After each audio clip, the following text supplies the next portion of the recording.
The mall is packed, bodies everywhere, music bleeding from every store, voices overlapping, echoing, colliding, and while everyone around you seems completely fine, something inside you just wants out. Not rudeness, not weakness, something else entirely. You've been told it's just anxiety, or that you're being dramatic.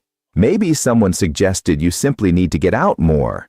And every time you nod, you smile, you say nothing, because how do you explain something you barely understand yourself? Here's what nobody tells you. Your discomfort in crowds isn't a flaw. It's a feature. Your brain is running a very specific program. When you walk into a crowded space, your nervous system doesn't just register the environment.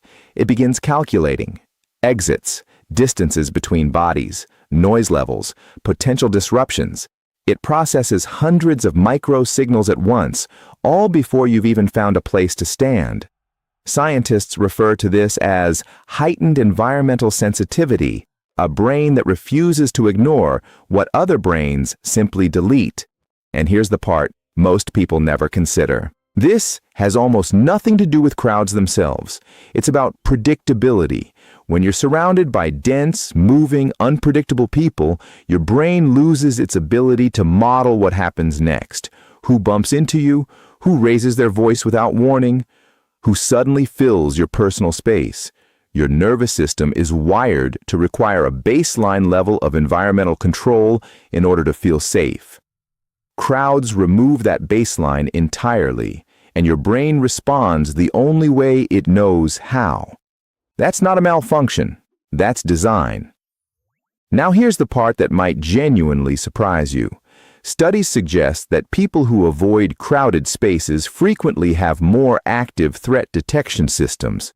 Their brains are faster at reading subtle emotional shifts in others, faster at spotting tension before it becomes visible, faster at registering when something in the room has changed. What looks like social avoidance from the outside is actually precise environmental awareness from the inside. You're not afraid of people. You're overwhelmed by unfiltered information. There's another layer to this. Many people who experience crowd discomfort carry earlier patterns where unpredictable environments felt genuinely unsafe. Their nervous system learned to stay alert, to scan constantly, to anticipate.